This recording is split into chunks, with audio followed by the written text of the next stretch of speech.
हाँ हाँ, आज का जो हमने ये बहुत ही एक इम्पॉर्टेंट मौजू है, एक इम्पॉर्टेंट चीज़ हमने लोगों को बतानी है, क्योंकि ये जो थर्ड वेव का सिलसिला अब स्टार्ट हो गया, आप सभी लोगों को पता है। यहाँ ज़्यादा जो लोग हैं होम आइसोलेशन में रहेंगे, क्योंकि आप देखिए कि जो भी हमारे पॉजिटिव आ रहे हैं या तो एसिम्टोमेटिक है, उनको कोई सिम्टम ही नहीं है, या माइल्ड सिम्टम्स है। इसलिए आज हमने ये समझा कि अपने एसीएस साहब श्री विवेक भारद्वाज जी के डायरेक्शंस पे हमने ये लोगों को समझाना है कि आइसोलेशन में क्या क्या करोगे आप। क्योंकि मुझे जो लग रहा है, ओवरऑल जो मेडिकल एक्सपर्ट्स कह रहे हैं, ये वेव ज़्यादा माइल्ड जो मॉडरेट होगा या एसिम्टोमेटिक होगा, तो आइसोलेशन पे ज़्यादा ध्यान देना पड़ेगा हमें। बाकी जो मेडिकल ट्रीटमेंट है, चाहे किसी भी लेवल पे है, उस पर हमारे डॉक्टर्स है, मेडिकल टीम्स है, गवर्नमेंट लगी है, ऑक्सीजन है, हर कोई चीज़ है। तो मैं ये आपके साथ इसलिए शेयर करता हूँ, 6M का हमने ख्याल रखना है: mixing, monitoring, medicine, meals, mindset and activity, movement towards hospital. ये जो एक्सपर्ट्स ने डिवाइस किया है कि अगर कोई घर में रहेगा तो कैसे रहेगा, जो ही कोई पॉजिटिव, चाहे उसको सिम्टम होंगे या नहीं होंगे, तो आइसोलेशन में जाना है। अगर घर में जगह है, वेल वेंटिलेटेड होना चाहिए, आयरी रूम होना चाहिए, अगर वॉशरूम अटैच हो तो वो ज़्यादा अच्छा है। तो यानी कि उनको अपने को आइसोलेट करना है, और ख़ासकर they have to stay away from elderly. घर में कोई बुज़ुर्ग है उससे भी दूर रहना है, किसी को कोमॉर्बिडिटी है उससे दूर रहना है, प्रेग्नेंट कोई लेडी है उससे दूर रहना है, बच्चों से दूर रहना है, सबसे दूर रहना है। उसके बाद आइसोलेशन के बाद जो और एक इम्पॉर्टेंट चीज़ है वो है मॉनिटरिंग। यानी कि अगर एक पॉजिटिव केस निकला, ये अपने आप को कहाँ रखेगा, कैसे रखेगा, क्या करेगा। मॉनिटरिंग में टेम्परेचर आता है, ये देखना है कहीं फीवर तो नहीं है, दिन में 3-4 बारी वो फीवर चेक कर सकता है, उसको वाइटल्स मॉनिटर करने हैं, और कुछ और चीज़ें देखनी है। जो सिम्टम्स, अगर किसी को खांसी नहीं है, खांसी लगे, ज़्यादा परसिस्टेंट कफ होगा या ब्रेथलेसनेस लगे, उस टाइम कंसर्न है। अदरवाइज जब तक ये एसिम्टोमेटिक है, माइल्ड सिम्टम्स है, टेम्परेचर भी उसका अगर हायर लेवल पे होगा ही, लेकिन बहुत ज़्यादा नहीं है और बहुत दिन नहीं रहेगा, उसके लिए वो पैरासिटामॉल ले सकता है, मेडिसिन ले सकता है। और हमारे हर एक डिस्ट्रिक्ट लेवल पे, इवन डिविजनल लेवल पे भी कॉल सेंटर से अपने डॉक्टर को कॉल कर सकता है। उसके बाद जो मील्स का है, यानी कि इसमें खाना खाना बहुत ज़रूरी है, अच्छा खाना ज़रूरी है, प्रोटीनिशियस डाइट होना चाहिए, जैसे कि एग है, मीट है, सोयाबीन्स खा सकता है, और लो कार्बोहाइड्रेट। मगर एक चीज़ मैं ज़रूर बोलूँगा कि पानी बहुत लेना चाहिए, और आजकल जो विंटर है, गर्म पानी ले लें, गर्म पानी ले लें, खाना हेल्दी रखे, आइसोलेशन में रहे। उसके बाद एक पॉजिटिव माइंडसेट, वो भी बहुत ज़रूरी है अगर आपको अपनी इम्यूनिटी बूस्ट करनी है। इम्यूनिटी पॉजिटिव माइंडसेट से बूस्ट हो जाती है। उनको ये कि एक्सरसाइज करे, योगा करे, अपना कोई अपने रिलीजन के हिसाब से अपने तरीके से वर्शिप करे, टाइम उससे उनका उसका टाइम भी निकलेगा, और उनके लिए एक्सरसाइज, ये माइल्ड एक्सरसाइज बहुत ज़रूरी है। कमरे में ही घूमे, कुछ और भी करे, लेकिन एक्टिविटी करे। उसके बाद मूवमेंट टुवर्ड्स हॉस्पिटल, जो बहुत इम्पॉर्टेंट है। हालांकि ये सारी चीज़ें जो है घर में करी जा सकती है, इसको खुद भी एक, ये जो पेशेंट है इसको भी खुद भी एक जो वेल बीइंग आएगी।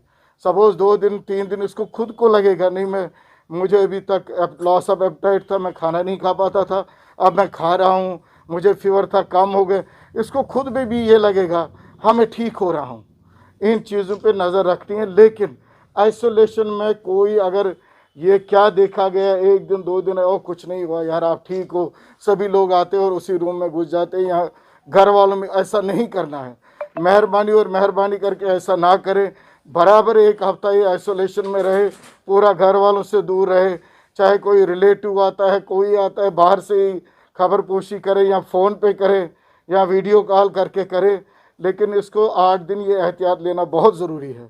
और हमारे जो कॉल सेंटर्स है, हालांकि डिविजनल लेवल का मेरे पास नंबर है भी, और हमने ये इसके लिए लिटरेचर भी बनाया है जो हर एक जगह हम रखेंगे, हर एक लेवल पे हम रखेंगे कि इसको क्या करना है क्या नहीं करना है। बाकी जो इसके बाद ट्रीटमेंट वाला पार्ट है वो हर एक लेवल पे हमने अवेलेबल रखा है। आज भी हमारी डॉक्टर्स की ट्रेनिंग चल रही थी, जो लास्ट टाइम एलजी साहब ने कहा था कि आप दूर दराज इलाकों में वो कोविड के बेड्स रखो, ये उनके लिए है जो फार फ्लंग एरियाज़ में या गांव में किसी के पास आइसोलेशन का कोई है नहीं, 10 लोग 20 लोग एक ही मकान में रह रहे हैं, अलग से वॉशरूम नहीं है, अलग से उनका कोई सेपरेट कमरा नहीं है, तो उनके लिए वहाँ भी वो फैसिलिटी रखेगी।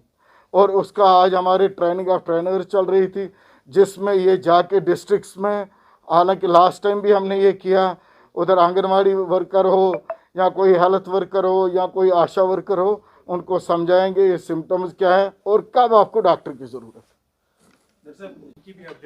आपके पास कोई इंफॉर्मेशन? देखिए, जो बहुत रियर होता है, सपोज कोई एल्डरली है, मोर देन 60 है, एसोसिएटेड ये डिजीज़ होंगी, वहाँ हो भी सकती है, उसमें ये है, मगर मेजॉरिटी में नहीं होती। 99.9% वैक्सीन इज़ सेफ। मेरा लोगों से यही गुजारिश है, वैक्सीन ले ले। खासकर जो आज का ड्राइव चल रहा है हमारे बच्चों का, देखिए बच्चे जो हमारे बच्चे, पहले हमें उनका केयर करना है। बच्चों का जो वैक्सीनेशन चल रही है 15 to 17 years age group, less than 18, वो वैक्सीन कराए और ज़रूर कराए। वैक्सीन से फ़ायदा है, वैक्सीन से बचते हैं और एसओपी से बचते हैं। आपने परसों देखा, हमने टेस्टिंग इतनी बढ़ाई, 40,000 से भी ज़्यादा टेस्टिंग इसलिए बढ़ाई। गवर्नमेंट की ये डायरेक्शन इसलिए थे, जितना हम ज़्यादा टेस्टिंग करेंगे, सपोज यहाँ हम 20 लोग बैठे हैं, टेस्ट करेंगे, जो वाला पॉजिटिव है उसको निकाल दिया, हम 19 बच गए। इसका मतलब ही यही है, जितना हम ज़्यादा टेस्ट करेंगे उतना अर्ली हमारे कैच में आएगा, वो आइसोलेशन में हो जाएगा, तो बाकी बच जाएंगे। Thank you very much. वो तो आए दिन में करता रहता हूँ। आज जी आज जो ये आइसोलेशन पे इसलिए ध्यान दिया कि इसमें मेजॉरिटी लोग जो है या एसिम्टोमेटिक होंगे या माइल्ड केसेस होंगे, उनको घर में कैसे बैठना है, क्या करना है, जो ही पॉजिटिव निकला कैसे खुद को आइसोलेट करना है, ये कहना ज़रूरी था। इसके बाद जो गवर्नमेंट की तैयारियां हैं, हालांकि आपने सेकंड वेव में भी देखा कि हर एक लेवल पे, जो ही टर्शरी लेवल पे बेड्स बढ़ने लगे, बेड्स ऑक्यूपाई होने लगे, 90% बेड्स अब, तो हमने सब डिस्ट्रिक्ट और डिस्ट्रिक्ट लेवल पे भी कोविड फैसिलिटीज़ रखी, ऑक्सीजन प्लांट्स लगाए, और जो खासकर जो ऑक्सीजन इसका लाइफ लाइन है, उसमें हमने क्या किया, वो high flow, medium flow, moderate flow, हर कोई चीज़ रखी गई। इवन नॉन इन्वेजिव वेंटिलेटर्स, हालांकि इन्वेजिव जो वेंटिलेशन है टर्शरी केयर लेवल है, लेकिन देखा गया कि जो हाई ऑक्सीजन डिवाइसेस है उससे बड़े सारे मरीज़ ठीक हो गए, नॉन इन्वेजिव वेंटिलेशन से, वो इस वक्त इंटैक्ट है। हमने लास्ट वीक ही उसका पूरा एक रन किया, ट्रायल रन। हमने एक ACS जो हमारे एडिशनल चीफ सेक्रेटरी साहब है, उन्होंने डायरेक्शंस दिए कि आप ये देखो, बड़े दिनों से हमारे वो कोविड बेड्स ऐसे ही बैठे थे, कोई पेशेंट नहीं था, आप ऑक्सीजन का जो भी ऑक्सीजन रिलेटेड सिस्टम्स हैं उनको आप ट्रायल दे दो, उनको देखो ऑक्सीजन सिलेंडर फिल्ड है नहीं है, आपका वो कंसनट्रेटर चल रहा है नहीं चल रहा है, आपका ऑक्सीजन प्लांट में कोई नैग तो नहीं आ रहा है, कोई फॉल्ट, वो तो हमने पूरा रेडी रखा है। सिर्फ यहाँ ही नहीं, एक तो DRDO हॉस्पिटल 500 कोविड बेडेड है ही है, उसके बगैर हमारे पास टर्शरी लेवल में भी बेड्स रखे गए हैं और डिस्ट्रिक्ट लेवल पे भी, सब डिस्ट्रिक्ट लेवल पे भी। अब चूँकि जो JMC के जो मुंसिलिक हॉस्पिटल आते हैं उन्हें हर एक ने OPD अपनी बंद कर दी है, इसका मतलब है कि जो आपके डिस्ट्रिक्ट हॉस्पिटल है उनका जो रश बढ़ सकता है, तो इसलिए कोई खास तैयारी रखी है? नहीं डॉक्टर साहब, एक इसको ऐड करूंगा। हाँ, एक मिनट्स ऑफ द मीटिंग्स कुछ लोगों ने ये किए थे। नहीं, वो जो मिनट्स, देखिए आप देखिए गवर्नमेंट कितना सीरियस है। आपको तो खुद को पता है, LG साहब हर हफ्ते मीटिंग लेते हैं, CS साहब हर हफ्ते लेते हैं, और हमारे ACS एडिशनल चीफ सेक्रेटरी साहब हर दिन मीटिंग लेते हैं कि हम ओवरऑल सिचुएशन देखते हैं कि कहाँ क्या कैसे करना है। वो जो मिनट्स निकले थे, मैंने डिविजनल कमिश्नर साहब से भी बात करी, अभी एक मेरा ऑर्डर आ रहा है, अभी जो ये रहेगा OPDs भी चलेंगे, IPDs भी चलेंगे और सर्जरियाँ भी चलेंगी। हमारा कोविड और नॉन कोविड अभी ऐसे ही चलेगा। एज़ पर द डायरेक्शन वो ड्यूकाम साहब से भी हमने ये बात करी और फिर अपने एडिशनल चीफ सेक्रेटरी साहब से भी, एडवाइज़र साहब से भी बात करी। अभी जो हमें लग रहा है वो हम नेक्स्ट कोई आने वाले टाइम में अगर हमें लगा मोर देन 50% बेड्स हमारे ऑक्यूपाई हो जाएंगे, चाहे वो कोई भी लेवल हो, उसके बाद ही वो डिसीजन लिया जाएगा। वो तो मिनट से भी थे, ऑर्डर नहीं था। वो जो कन्फ्यूजन है आज दूर हो जाएगा।